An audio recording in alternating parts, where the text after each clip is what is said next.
గోకర్ణ నుంచి ఇప్పుడు ముద్రేశ్వర్ వెళ్తున్నాము. 8:30కి మార్నింగ్ వేగాము. 8:30 నుంచి ఫ్రెష్ అప్ అయ్యి అంతా లగేజ్ తీసుకోవడానికి 10:30 అయింది.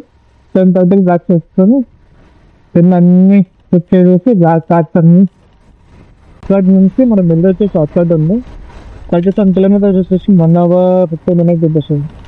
వేరే రూట్ ఆల్టర్నేటివ్ ఉంది 72 కిలోమీటర్స్ 1 hour 30 minutes రీచ్. కానీ నాకు ఆ రూట్ కన్నా ఈ వాటర్ నుంచి ఎగ్జిట్కి వెళ్దామని చెప్పేసి ఈ రూట్ చేంజ్ చేసుకొని వెళ్తున్నాను.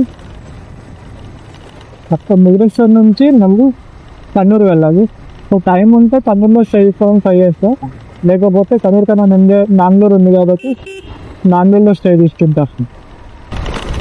ఇప్పుడు అనుకున్నాము రథోత్సవం అవుతుంది అనుకుని, అది 16th కాబట్టి 18th అవుతుంది. ఇక నాకు కూడా డేస్ లేవు కాబట్టి మేము కూడా రథం మిస్ చేసుకొని ముందుకు వెళ్తున్నాము. సో ఆల్రెడీ దర్శనం సాటర్డేనే అయింది కాబట్టి సండే చాలా క్రౌడ్ ఉంది, చాలా క్రౌడ్ ఉంది. ఇలా వెళ్ళినా కూడా క్రౌడ్కి బట్ ఆ లైన్లో నిలబడినా కూడా మీకు అరౌండ్ 5-6 hours ఆ క్యూలోనే అవుతున్నారు. సో అందుకని చెప్పేసి మీరు మార్నింగ్ దర్శనం చేసుకున్నాము.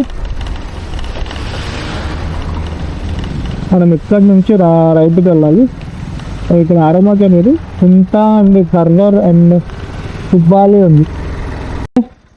గాడ్స్ ఓన్ బీచ్ అంటారు, కానీ ఇక్కడ చాలా కడికి ఎవ్వరు ఇక్కడ ఉండరు, ఎందుకంటే ఈ అలలు చాలా పెద్దగా వస్తుంటాయి.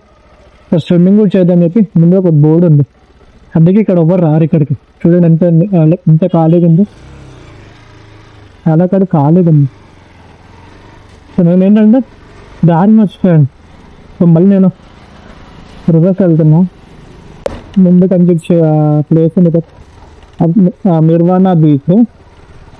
సో అక్కడ కూడా చాలా తక్కువ మంది ఉన్నారు. ఇక్కడ ఇంకా బోట్ రాలేదండి వెళ్ళడానికి, మేబీ వస్తుందాము టైం వచ్చి. సో మనం కాస్త వెయిట్ చేద్దాం బోట్ కోసం. ఇక్కడికి వచ్చి బోట్ ఇక్కడికి వచ్చేస్తుంది. ఇక్కడ మనం ఎక్కేసి మనం నిర్వాణ బీచ్కి అక్కడికి వెళ్ళాలి. సో అక్కడి నుంచి మనకి రూట్ ముద్రేశ్వర స్వామికి రూట్ ఉంది. అక్కడి నుంచి మనకి 67 kilometers రూట్ ఉంది. సో మధ్యలో సేమ్ ఇలాగే బ్యాక్ వాటర్స్ ఉంటాయి కాబట్టి మనం వెళ్ళవచ్చు. మన జీవితం కూడా ఇలా అల లాంటిదే, ఈ సముద్రంలో వస్తూ ఉంటాయి పోతూ ఉంటాయి. కానీ మనం ఎప్పుడైనా కానీ అలా ఎగురుతుందంటే మన దగ్గర నుంచి వెళ్ళాలి. సో అది షార్ట్ కట్. మనం కూడా లైఫ్లో షార్ట్ కట్స్ని చాలా కాడికి యూజ్ చేయాలి, అంటే వాడుకోవాలి. నాన్న సూర్యుడు టైం అవుతుందన్నా, ఎక్కడున్నావు? టైం 10:18 అవుతుంది. సూర్యుడు, ఓ సూర్యుడు, నాకు టైం అవుతుందిరా, త్వరగా రా, ఇంటికి వెళ్ళాలి మనము. ఇక్కడ చూడండి ఆ బోట్ ఎలా వస్తుంది. మనం స్ట్రైట్గా వెళ్ళాలి, కానీ ఆ బోట్కి ఇలా స్ట్రైట్ వెళ్ళడానికి ఏంటంటే ఆ వాటర్ అనేది పుష్ చేస్తుంటుంది. ఇక్కడ రైట్ సైడ్ నుంచి లెఫ్ట్ సైడ్ నుంచి రైట్ సైడ్ పుష్ చేస్తున్నాయి కాబట్టి వాటర్ అంతా. మీరు ఇలా వెళ్తే అక్కడ డెస్టినేషన్కి వెళ్తారు కాబట్టి దాన్ని క్రాస్గా వెళ్ళాలి, అంటే లాంగ్ టర్న్ చేయాలి. ఇలా టర్న్ చేసి ఇక్కడికి వస్తుంది ఆ బోట్ అనేది. సో వెళ్ళేటప్పుడు కూడా అలాగే. సో దానికి ఎదురుగా వెళ్తుంటే దాన్ని ఇలా క్రాస్ చేసి వెళ్ళాలి. తక్కువ ఎక్కడ వస్తాయో అక్కడ షిప్ డాక్స్ అంటారు. సో అలలు ఎక్కడ ఎక్కువ వస్తాయంటే దాన్ని బీచ్ అంటారు. ఇక్కడ చూడండి, ఇక్కడ చెప్పాను కదా, సో ఇది ఎలా టర్న్ చేస్తారని చెప్పేసి అలానే వస్తుంది కరెక్ట్గా. అలా వచ్చి ఇక్కడ తగిలిచ్చేస్తారు బండిని. అబ్బా ఇప్పుడు టర్న్ చేయడానికి రాదు నా బండిని. అక్కడ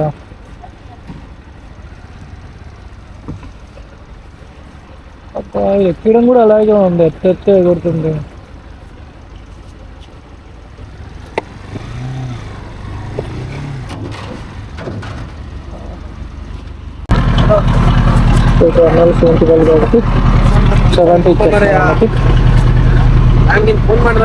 చాలా ఎత్తేస్తుంది చూడండి, ఆ మూమెంట్ చూడండి ఎలా ఉందో. ఆ బండి మాత్రం కింద పడేసంటే వేస్తుంది.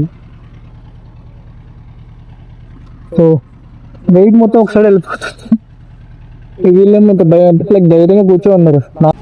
అక్కడ ఆల్రెడీ వెహికల్స్ ఉన్నాయి కాబట్టి మనం టర్న్ చేయాలి. అన్నది వెళ్ళగానే మన వెహికల్ టర్న్ చేయాలి. ఇది వెయిట్ ఎక్కువ ఉంది, ఒకసారి చేస్తే ఒక్క సైడ్ పడిపోద్ది వెహికల్.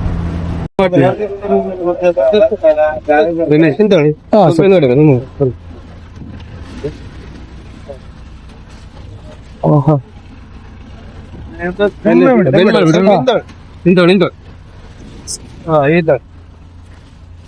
థ్యాంక్స్ అన్న వస్తాయినా.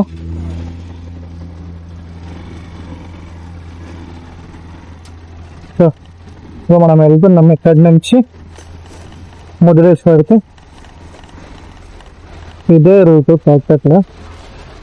మనం షార్ట్కట్లో వచ్చేస్తాం కాబట్టి ఇలా బ్యాక్ వాటర్స్ నుంచి రావాల్సి వస్తుంది.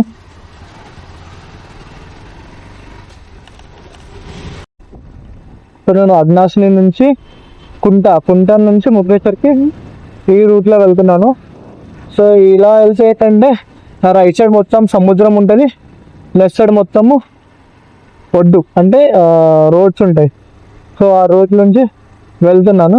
సో ఇప్పుడు ఎప్పుడే హిల్ స్టేషన్కి ఎక్కాను పైకి గుట్టని బాగా, మళ్ళీ కిందకి వెళ్తున్నాను మళ్ళీ. సో ఈ టైంలో గేర్ డౌన్ చేసుకుంటూ కరెక్ట్గా థర్డ్ గేర్లో ఉండి స్పీడ్ని మెయింటైన్ చేయాలి. మళ్ళీ కొంచెం పుష్ చేసుకొని మళ్ళీ గేర్ వేసుకోవాలి.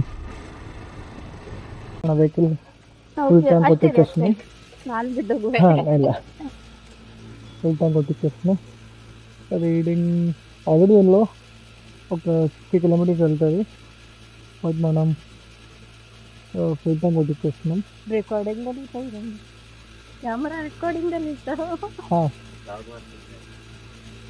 ನಾ ಅಬ್ಸರ್ವೇ ಮಾಡಿಲ್ಲ ಅಷ್ಟೇ. 977 వచ్చింది ఫ్యూల్ రేంజ్. నా డెస్టినీ మొత్తం, నా జర్నీ మొత్తం చాలా సేఫ్గా దిగడానికి మన హనుమంతుడి రక్ష ఉంది కాబట్టి మనం చాలా సంతోషంగా చాలా సేఫ్గా మనం జర్నీ కొనసాగిస్తున్నాం. జై శ్రీరామ్. సో మేము ఎక్కడో ఒక టోల్గేట్ దాటేస్తున్నాము, ధర్మేశ్వర్ అనేది. ఈ టోల్గేట్ దాటేసి ఇంకా ఒక 30 కిలోమీటర్స్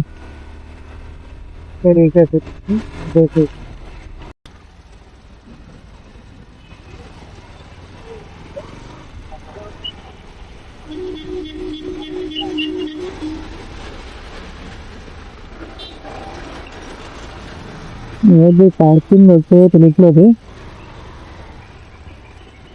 అయ్యిండొచ్చు. సో నాకు చెప్పిన నా లట్టి దగ్గర కూడా కనుక్కోవాలి.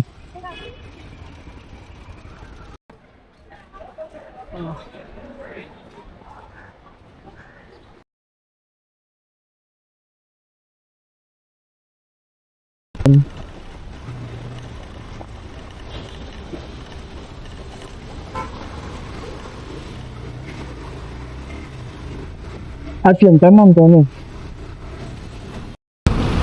తింటూ ఉన్నాం అన్నా, వేస్తూ అన్నాడు. ఇప్పుడు నువ్వు డాక్యుమెంట్స్ లేదు, డబ్బులు ఏమన్నాడు. ఉంది అన్నీ పంపించండి. తింటూ ఉన్నా. నాకు సిగ్నల్ లేదు అందుకని ఇక్కడ. ఇప్పుడే అండి గట్టిగా టోల్గేట్ దగ్గర పోలీసు వాళ్ళు ఆపేశారు నన్ను. ఏంటి డాక్యుమెంట్స్ ఉన్నాయని అడిగితే అన్ని డాక్యుమెంట్స్ ఉన్నాయని చెప్పేసి ఇస్తే ఇన్సూరెన్స్ ఒక్కట్లేదు, ఆ రెన్యువల్ చేయించుకోవాలి. నేను మొత్తం చేయించుకోవచ్చు. కరెక్ట్గా అదే పాయింట్ పట్టుకొని 3000 డిమాండ్ చేస్తున్నాడు అతను. మరి అదే అంత బడ్జెట్ వేశారని చెప్తున్నా కూడా నేను అప్పుడప్పుడే మా అన్న వాళ్ళకి ఫోన్ చేసి ఇన్సూరెన్స్ అప్డేట్ చేసి ఎంత పడుతుంది అన్న వాళ్ళ ప్రాబ్లం వేసారు. మరి నేర్చుకోని చెప్పాడు. సో అమ్మ మా ఫ్రెండ్ చెప్పారు కాబట్టి అమ్మ డాక్యుమెంట్స్ని ఆ సార్ వాళ్ళు విజిట్ చేసి ఇంకా అది కొంచెం మళ్ళీ సొల్యూషన్ లేదని చెప్పినాను. సొల్యూషన్ మిరలేదు అని చెప్పేసి అది పెనాల్టీ ఛానల్ వేస్తూ ఉంటున్నారు.